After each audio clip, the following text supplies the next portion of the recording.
ni kula na kunywa kwa kukusudia. Al-aklu washurbu mutaammida, ni kula na kunywa hali ya kuwa ni mwenye kukusudia. Mtu akala kwa kukusudia kwamba ninakula, na hali ya kuwa yeye ni mwenye kufunga. Akala kwa kukusudia au akanywa kwa kukusudia, hiki pia kinafunguza. Qala ta'ala, amesema Allah subhanahu wa ta'ala, wakulu washrabu, na kuleni na kunyweni, hatta yatabayyana lakumul khaytul abyadu min alkhaytil aswadi min alfajri, mpaka utakapobainika kwenu nyinyi weupe wa mchana kutokana na weusi wa usiku katika wakati wa alfajiri.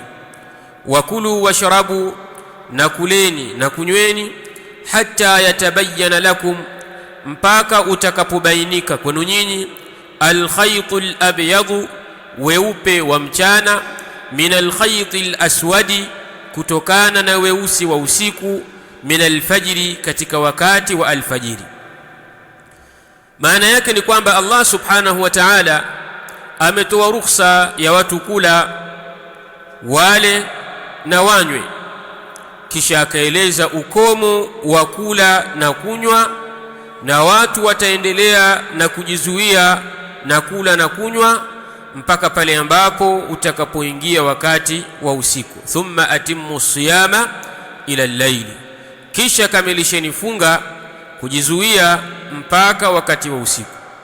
Kwa hivyo yule ambaye atakayekula na kunywa katika wakati ambao ni almanhiyu anhu, pamekatazwa ndani yake mtu kula katika wakati huo, atakuwa amejifunguza yeye mwenyewe, atakuwa amefungua saumu yake, kwa sababu Allah ameweka mpaka wa kula na kunywa aliposema hatta yatabayyana lakumul khaytul abyadu min alkhaytil aswadi min alfajri.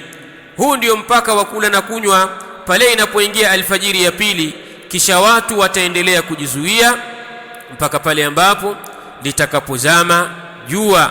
Thumma atimmu siyama, kisha kamilisheni huko kujizuia, ila al-laili, mpaka katika wakati wa usiku. Kwa hivyo ikawa kula na kunywa katika wakati ambao umekatazwa ndani yake kula na kunywa ni katika vifunguzi na vyenye kuharibu funga. Athalith, jambo la tatu, man istaqaa